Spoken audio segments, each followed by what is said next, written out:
Today I have with me Priyanka. Priyanka is the VP of Operations at OpenLaw, and she's involved with the LAO, FlamingoDAO, and Seedclub as well. So today we are going to talk to her more about what she's up to, and there are so many interesting projects that she's involved with. So we are going to talk about those. So Priyanka, can you start off by just talking about what you are working in crypto right now? What's your overall involvement as well, and just a brief about yourself. Sure, thank you, and thanks for having me. There are quite a few projects that I've been working on. So I guess maybe it might be helpful to give a little context just on my background and how I got here. So I initially after college worked in politics in DC and on the Foreign Affairs Committee actually for a few years and came across Bitcoin. Thought it was pretty interesting more from like a social political vantage point, like having a non-centrally backed digital currency or non-centrally bank backed digital currency, and thought it was kind of fascinating from that vantage point. Quickly thereafter, I went to law school, wanted to write and talk about the intersection of law and this technology, specifically Bitcoin. Ethereum had been announced in 2015. I had a professor that actually introduced me to Ethereum. We wrote about the Ethereum, and then I kind of just from there went down the rabbit hole. I started working at R3 and then also worked at a government agency in New York that did some of the bit licensing work and thought the space was super interesting. By the time I was beginning to graduate from law school, I actually, the original, I don't know if you remember the 2016 DAO, the DAO. It's hard to forget that was kind of a monumental piece of, what happened in the Ethereum history. But at the time, I just thought it was incredible. It raised all these funds. There's a lot of legal questions around what was going on with that, whether or not these tokens were securities, et cetera. So from a legal standpoint, it was fascinating. And then you had this hack, and very few of those people had legal protection, the members who actually invested in the DAO. And then also that beyond that was just like this ICO boom. So the trend of crypto really kicked off. I joined the OpenLaw team quickly thereafter. And really OpenLaw aims to build a legal protocol layer on top of blockchain. So we are a legal wrapper for smart contracts. So when you're, transferring digital assets from one party to another, those digital assets can represent Bitcoin or Ether, but they can also represent real property like, a house or intellectual property, like rights to a piece of digital artwork, et cetera. So you want some sort of legal wrapping paper around that when you're, transferring it from one party to another.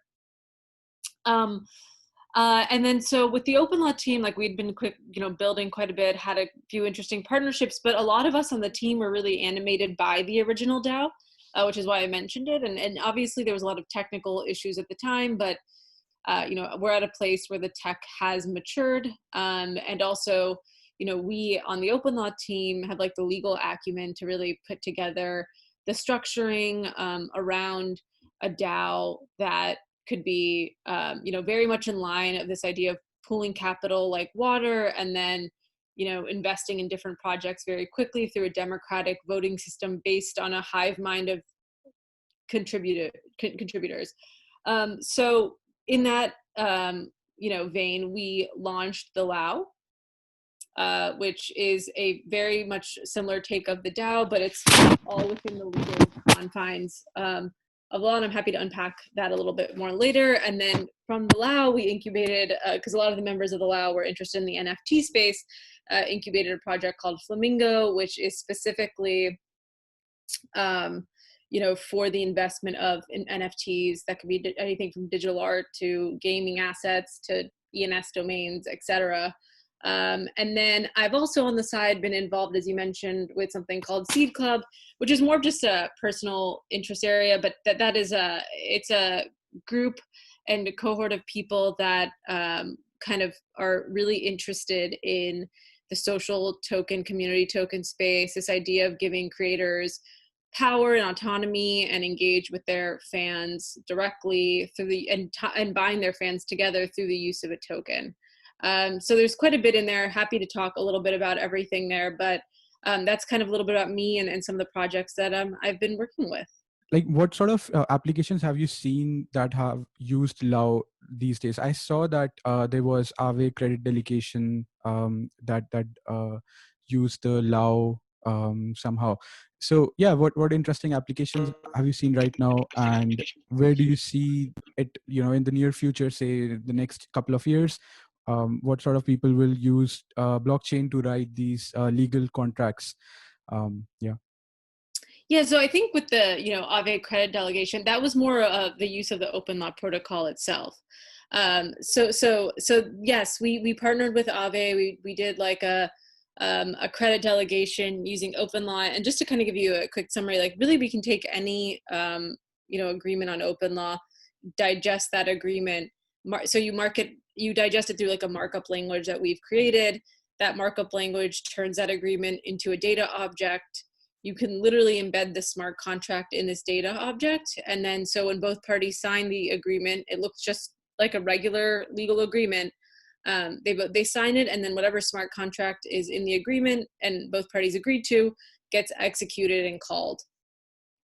So that's really what we did with Aave, if that answers your question. And there's, Yeah, sorry, I meant OpenLaw, not the LAO. yes, that's okay. It's okay. Yeah. But yeah, I'm happy to talk a little bit about OpenLaw too, but there's been a few other projects in that space that we've worked on. Like we've worked with several law firms that are playing around with the technology and want to use it for loans. We partnered with a trade association in the loan syndication space. So you could take like secondary loan trading documents, put that on OpenLaw, and kind of more or less like extract a lot of the middle work using smart contracts. And so really like the role of an administrator when you're talking about administrating a loan, like comes down to pressing a button and everything kind of gets spread through the various parties automatically through smart contracts. So there's a lot of interesting kind of clever work you could do in the loan space, but we've worked with law firms on, intellectual property, real estate as well. So you can tokenize a piece of real estate, transfer that from one party to another using a, real estate purchase agreement, and you have all the terms and everything there. So you can like tokenize the title of land. And then you could imagine a world where the government has like a tokenized land registry. So every time a property gets transferred from one party, since a blockchain really is that data layer, you can have that recording automatically in some sort of government land registry without having to deal with the paperwork or bureaucracy or anything. It kind of just happens automatically, and you have the actual cryptographic proof of that transference. So that kind of work is really interesting. But I mean, legal is kind of like this dark, our founder Aaron Wright says this a lot, but he's like, legal is kind of the dark matter of every single industry. So it's pretty interesting. There's always a need for legal documents, and digital assets are no different.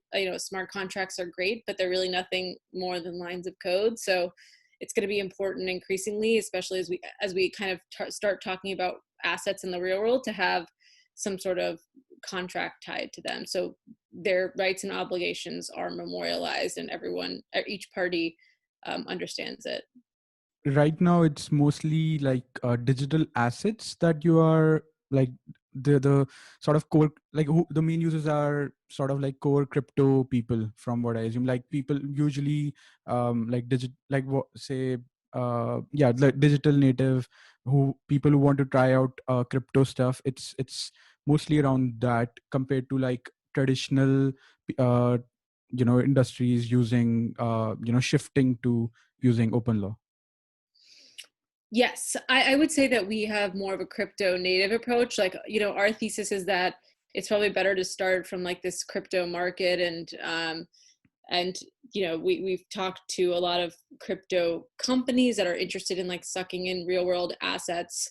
That there's a lot of folks who want to blend crypto into the real world, and we're kind of, legal is kind of a way to do that. So we've definitely talked to a lot of crypto companies that want to do that. And there's also like, I think more on the traditional enterprise space, folks who are just leaning in, trying to learn a little more Like when you talk about some like the standard agreements and like the interest derivative space, like there's some definitely interest there to standardize that and have like interest swaps through smart contracts, and then having a real contract layered on top of that. So I would say at this point we're probably in the more like crypto company, crypto native land, but we've spoken to several enterprises, and I think we've also kind of have some tooling outside of the blockchain pieces on OpenLaw, like our contract automation.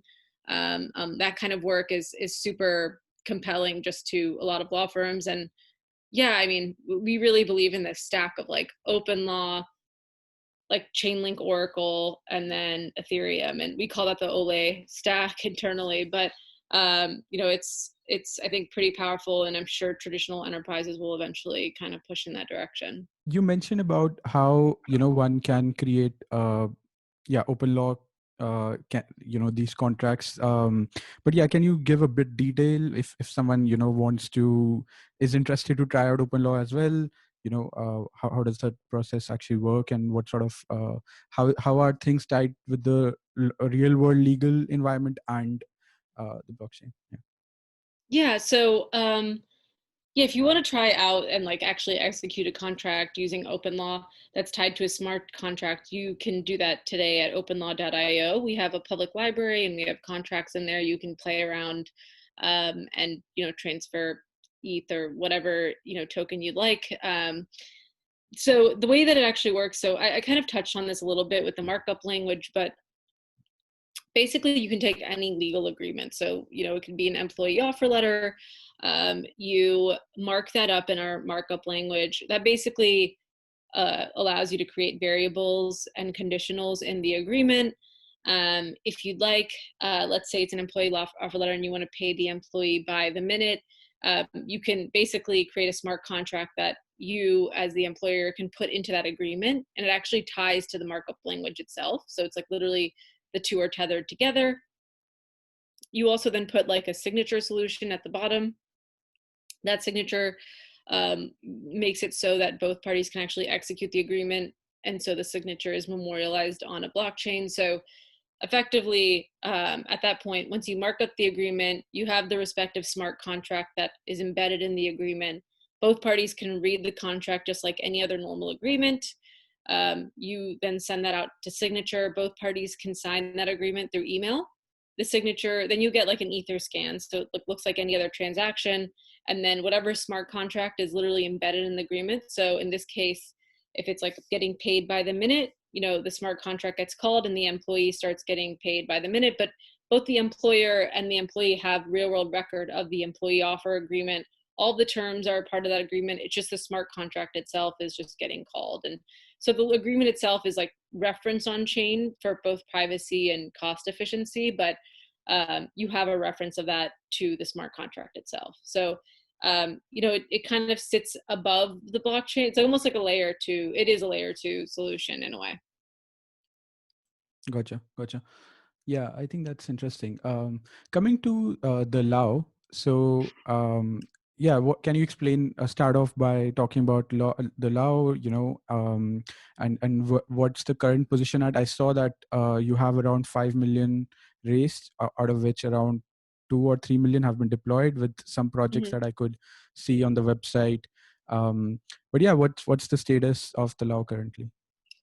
Yeah, so the LAO's been a pretty fun experiment so far, and we, like I said earlier, we're really animated by the original DAO in 2016. This notion of pulling capital and deploying it through like democratic vote is really compelling, and I think a killer use case for Ethereum.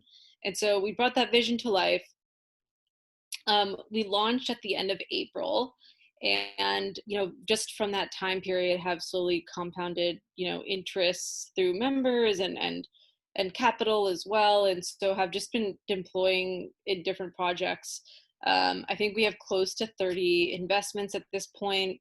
What's cool about the LAO also, the members range from all different stars and stripes of the Ethereum ecosystem. So we have people who are protocol founders, operators, people who are working, day and night, and others who are in the venture space, whether that be traditional venture, who are interested in the crypto realm, or crypto venture capital. We have a lot of angels, um, a lot of people who've just been early, like ETH Foundation, just been at Ethereum on the ground floor and want to support and see the ecosystem grow and love the concept of DAOs. Like a few of the folks in the LAO were members of the original DAO, so they really love this idea of funding projects through community. So that's just to say, through that group of really diverse individuals, we've been able to create a portfolio, in my perspective, that's pretty impressive and diverse. So, and by diverse, I mean, obviously it's in the crypto space, but it's in different like verticals of the crypto space. So of course we have some excellent DeFi products like Potion, Pods, Shell, great idle finance. I mean, there's a few others. I've DHedge, PiDAO, ARC, APY. So there's a lot of great, DeFi projects, but then we also have a lot of interesting, bleeding edge stuff in the NFT space too. Like our second investment in a bear market before like this insane kind of excitement around NFTs was in super rare. We have a bunch of members that have leaned into the NFT space. So, Aave was another one that felt very fresh and different. This idea of NFTs plugged into DeFi was super fascinating. So people were like, this is weird and cool. Let's invest in that. There's been a few other NFT-like investments. There's also been a lot of interest in what's happening in the kind of like supporting some of the core infrastructure. So like storage. We also invested in Zaprify, Gelato, other kind of key infrastructure tooling. And also there's, a couple investments in the personal social token space. So the reason I want to impress the fact that there's like, it's not just one really focus. And also there's some stuff like in privacy, like Tornado Cash, another one.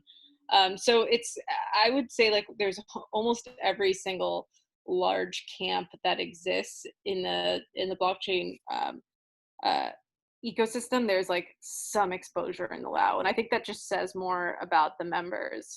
So they're constantly on the hunt for new opportunities. We tend to move pretty quickly. People are bringing new deals. We have a very active Discord and 2 weekly calls. So people are engaged. It's a great community of people who just love this stuff and are spotting really interesting, cool things early. So that's how the LAO is going. Currently it is full, as you mentioned, but there is a governance proposal that just went through, which actually is the members are choosing to dilute themselves to add in new members. So legally we can have up to 100 members. We have about 45, 50, or we have about 50, right? Or excuse me, 50 to 55 members at this time right now. And so legally we can have up to 100. So we're going to add like 45-ish new members. And so that is actually going to be discussed, and they'll bring in new capital, and it'll make the fund hopefully even bigger and more exciting, and the opportunity to invest in even more projects will be there. So that's really where we're at right now. And just to note, like the part of where this Flamingo idea came from was the LAO members themselves. So I'm not sure if there's anything there you want to unpack, but things are going well. It's been a fun experiment so far. Yeah, I guess the portfolio in the LAO is really great. I guess it definitely is the top DeFi projects in crypto that I can find in the LAO currently. Also, can you compare it to the DAO? How is it different? I think you have a legal entity in Delaware, and there are a lot of interesting legal innovations, I could say, that you have done that I could find actually in the docs. So yeah, can you talk about how this differs from the DAO? Yeah, so the DAO was awesome. A lot of credit for that idea, but it didn't really have much legal structuring. So we were really thoughtful about that, and the reason it's called the LAO is because it's a limited liability company based in Delaware.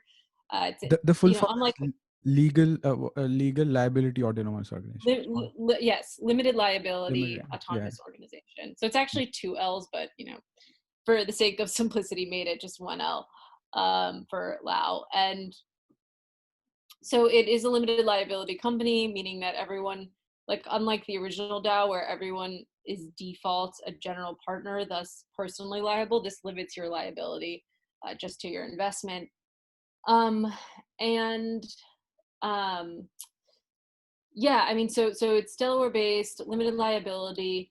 Unlike a traditional venture capital fund, with those you generally have like a general partner and limited partners. Here, we're not structured like that, so it's entirely member managed. There is no GP. It's just OpenLaw as a software provider, and we take a small fee for that, but everyone else just kind of does all of the decision making.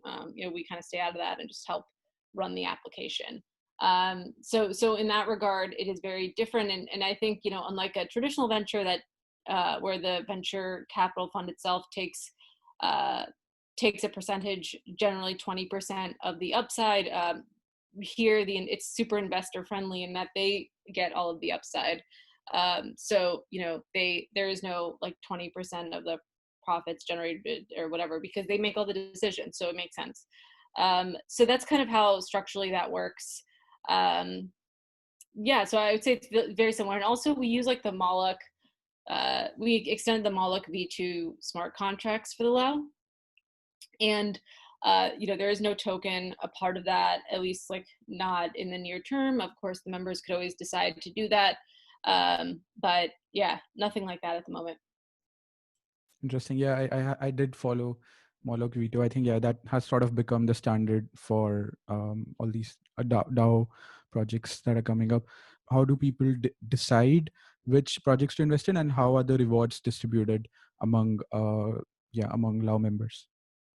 Yeah, so I mean, the way these decisions are made, it's a pretty, it can be project to project, but generally speaking, like a member will bring in an interesting project, we reach out, members may jump on a call with that project, and then from there it moves pretty quickly. People weigh in, give their thoughts, and if the project is interested, they'll either put up a proposal or they'll apply even beforehand for funding.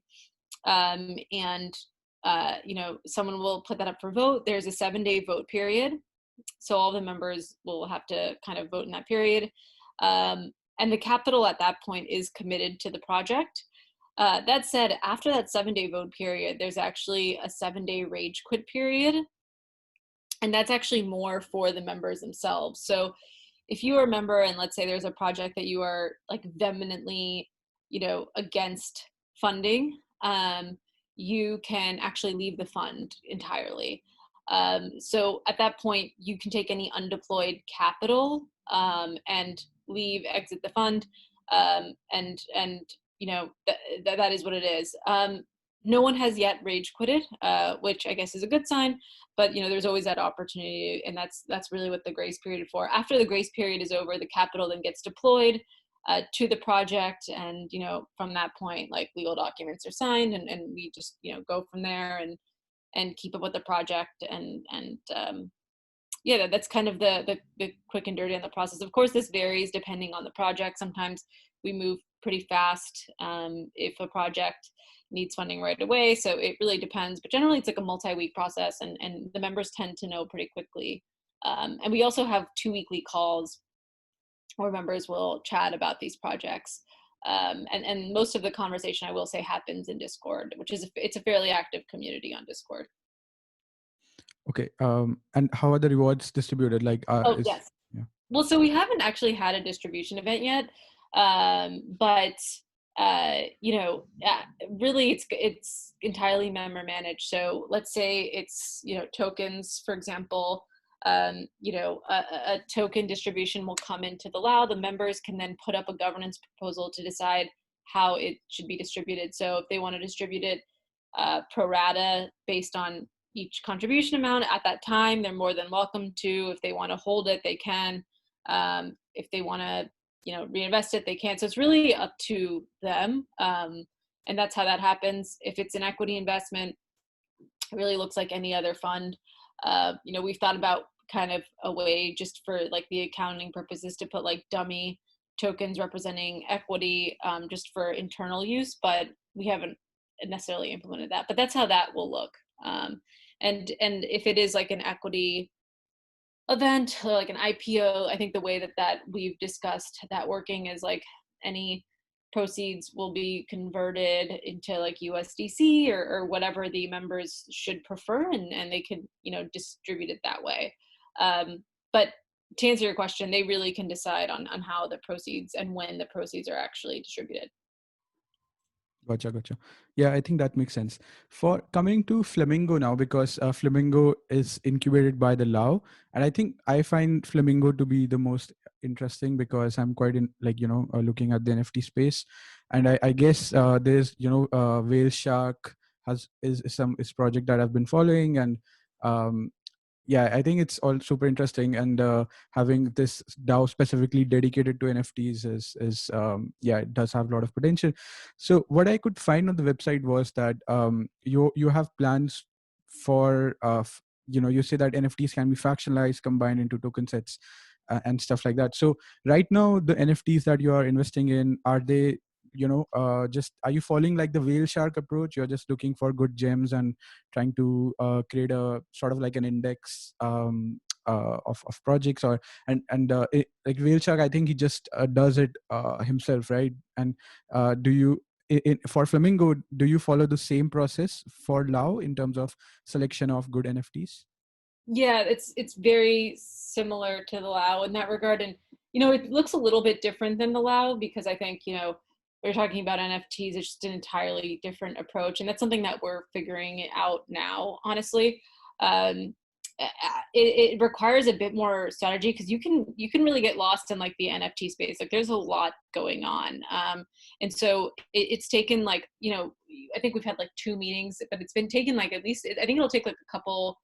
It took like 2 meetings to really figure out like where the group wanted to focus their efforts and like what to really kind of lean into, just because there's so much to talk about. Like you have the metaverses, collectibles, digital art, gaming, underlying infrastructure that you can invest in. So frankly, each of those could have its own DAO if you think about it. There's just so much going on in each of those. The approach is a little bit different than Whale, so it's a little more community driven. The members kind of are going to weigh in. I think a lot of what has been going on so far is a lot of folks have opinions on different digital crypto artists that they like. So I think commissioning is going to be a pretty promising direction for Flamingo. There's also definitely some collectibles that folks have their eye on and people want to weigh in on and kind of jump in that direction. There's also just like, I think leaning into trends. It might not be like token baskets, like similar to what we've seen there, but there's definitely certain trends and areas where I think folks will want to have and another or want to push on. And then I think another area too is like with these NFTs, like creating something in some metaverse, like creating a gallery, a museum in a metaverse to display the works as well. So there's a lot of areas I think we want to build out the collection before we really start jumping in there, but there's definitely quite a bit of chatter in all of those directions, if that makes sense. And like it's going to look a lot like the LAO, and that people are voting on what they want to do and how much money they want to put into something. But it takes a little bit more curation, and that like, okay, we can allocate X amount of money to this collectible, but like what collectibles are we going to choose? So the members need to start, like members will like start weighing in on what specific art or collectible they want. And then individually just kind of thumbs up or thumbs down it. So it's a little bit more time consuming, I would say, than just saying like, okay, I like this project, let's put X ETH into it. This is like, we can put X ETH into it, but what specifically in this realm do we want? So it's a little more curated, a little bit more time consuming in that, I'd say. Like what advantage Whale Shark, like for example, has is that you have these NFTs that they drop, and you need to buy them very quickly, right? It's that like with, say, if people are doing DeFi alpha trading and stuff, it's similar to that. You need to buy these things differently. So how would that work for Flamingo, right? Like, because if you are deciding for multi weeks, like 1 or 2 weeks, you can't get into those good projects, or Like will with you? auctions. Yeah. Yeah, or there's another one like Delphi. They bought like Axes, right? For I think 150K or 200K or something. So will you go towards that direction then, instead of trying to get into these rare drops of NFTs and stuff? Yeah. I mean, I think it's possible. It's hard to say, but we're still, I think the members are still kind of sorting through what they want to do. I mean, I understand that speed is obviously of the essence with some of these acquisitions. I would say at this point, what the members are focusing on are things are probably not, that don't require that level of like, timing. However, I would imagine at some point, like those drops and it being time sensitive is something that we'll probably have to manage. And the thing is, like, the way that we've set up Snapchat and some of the governance is like you can move pretty quickly. Or if we know that something is going, like for example, there have been discussions about purchasing a work that drops, the community can come together and say, I think we should bid up to X amount for this thing. And if it's above that, then we'll just pass. So that's another conversation that folks have had about specific works too. Yeah. So right now, Flamingo is you just launched recently, right? Like, what's the status of Flamingo? And you're raising. I think there's still an opportunity for people to get involved in the Flamingo DAO. Yes. Yes, I would imagine that it will probably close in the next few weeks. We have about 36% of Flamingo remaining. So if you're interested, there's still some opportunity to join. I would imagine that by the time, similar to the LAO, because the LAO took a few months to close, I think, by the time it hits around 30%, I noticed that things are moving a lot faster. So similarly, I think that might happen here. There is still an opportunity. We have about 35 members thus far, all super interesting, all from various backgrounds, both similar to the LAO in that they're founders and folks who've just been in the NFTs, written about it, been on podcasts talking about it. So a lot of people who just are thinking about this and experimenting. And I think that's kind of exactly what I think this collective is. Like, of course, we want to acquire great NFTs and that kind of thing, but there's also this opportunity to really kind of push the edges of the NFT space. So like you can start really thinking about blending these into these NFT protocols, like lending out some of these artworks, putting them in digital, metaverses, fractionalizing them for the membership, really kind of doing a slew of different things, bundling them, putting them kind of with a bunch of other different interesting NFTs and creating, like I said, a bundle. So there's a lot of different experiments that folks have played around with and want Flamingo to partake in. So it'll be interesting to see how that evolves as well. So when you mean fractionalization, you mean fractionalization of a particular NFT, or you Yes. mean like, say, creating like Nifty X or something, what they are doing, creating the tokens, some ERC20 tokens, or is it fractionalization of the Flamingo itself? No, not fractionalization of Flamingo itself. Although of course the members could kind of contemplate that, I guess. But no, it would be for specific NFT artwork. Okay. So you can own like you can own ERC20s or something for particular Exactly. NFT. Yeah. Okay, gotcha. Yeah, I think that's something which is quite interesting, and yeah, I'm also looking at that. Coming to seed clubs and social tokens. So I saw that your seed club is doing a hackathon, right? A Gitcoin hackathon. Yes. You are inviting people to participate. So yeah, can you give first of all talk about the overview of seed club, and then we can get some more insights from you. Yeah, Seedclub is like a very, very cool uh, uh, community of people that are aiming to really like build out and give creators the ability to own their audience and own their communities in a way that, like I said earlier, tethers them to a token and allows for really interesting conceptual ideas. So Social Club, excuse me, Seed Club, um, gives folks the ability to come together and really learn about that space. So we have cohorts of different people, either that be, a specific community or individual that wants to create a community around their craft.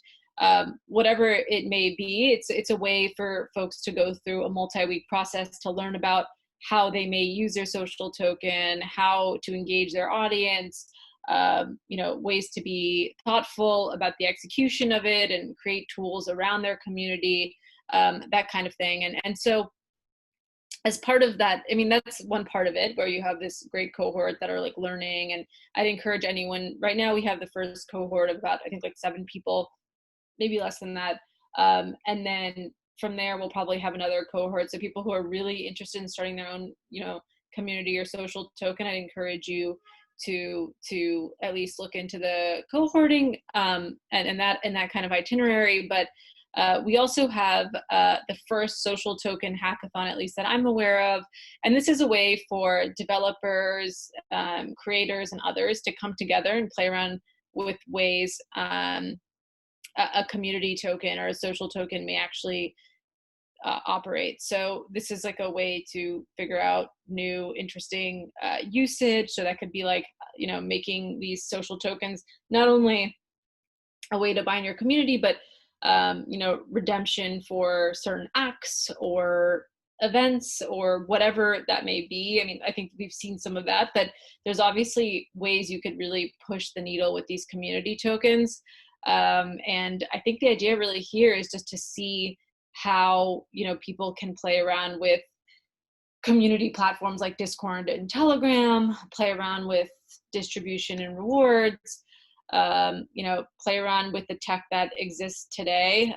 So, how do you gain insights from your community based on this token? How do you interact with, how do big LPs or whales of your token interact with you?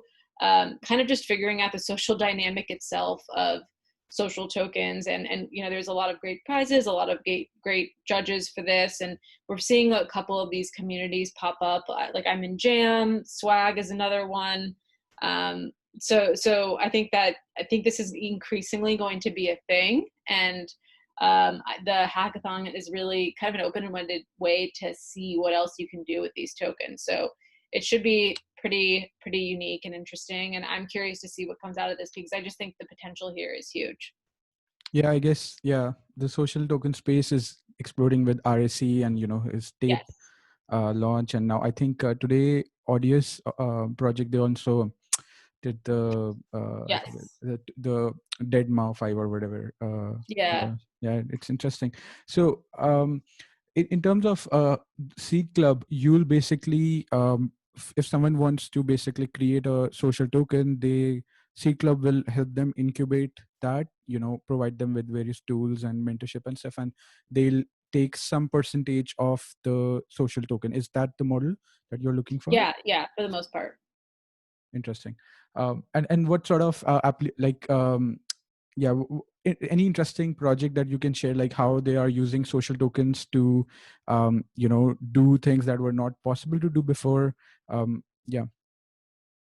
Yeah, I mean, are you a part of like the Jam community, for example? Like, I think it's kind of interesting to see someone start a community, hire a community manager with their token, and then like give up, rights to some multi-sig wallet and governance to that community just slowly. I mean, I think that's a super interesting one. Yeah. For example, like I think at least from my vantage point, it might be like one of the more, I mean, there's actually plenty of them, but at least as far as the ones I'm a part of, I feel like it's pretty interesting. And like it more or less the objective there is to like socialize and share information. And something as simple as that, like you can, start giving folks responsibilities and financial empowerment through that. So I think that's a pretty good one. So I think you can start seeing some interesting experiments come from even that community eventually. Can we use like DAO and social tokens? Do you have some ideas how we can combine these together? Yeah. I mean, it's funny that you say that. We on the LAO side have actually been contemplating that too. So Yeah, I would say stay tuned, but there's a possibility that you'll be seeing more from us on the social token DAO space, Mm. a way for people to come together and support creators through creating their own social tokens is kind of the aim of this DAO. But and we've been talking about that for a few weeks now, but I think that that will definitely come soon. Yeah, I thanks Priyanka. I think we did cover quite a lot, and it's super exciting. The projects that you're involved with are all quite yeah, at the cutting edge, and they're sort of, I think, NFTs and social tokens are quite relatable to even normal people compared to these governance tokens and stuff that is happening. Yeah. So that might actually push Web3 even more. I Yeah. totally agree. I think like NFTs and social token are like the consumer application for blockchain. And I just think that if anything is going to get like the TikTok viewers involved, it's like a social token supporting them. So, I Yeah. mean, I think that there's a whole community of people that would be so into this idea. I wouldn't be surprised if this is like the kind of killer thing that onboards all these folks. Yeah. Yeah. Cool. Cool. Yeah. Thanks for taking the time out. Thanks so much. And thanks for having me.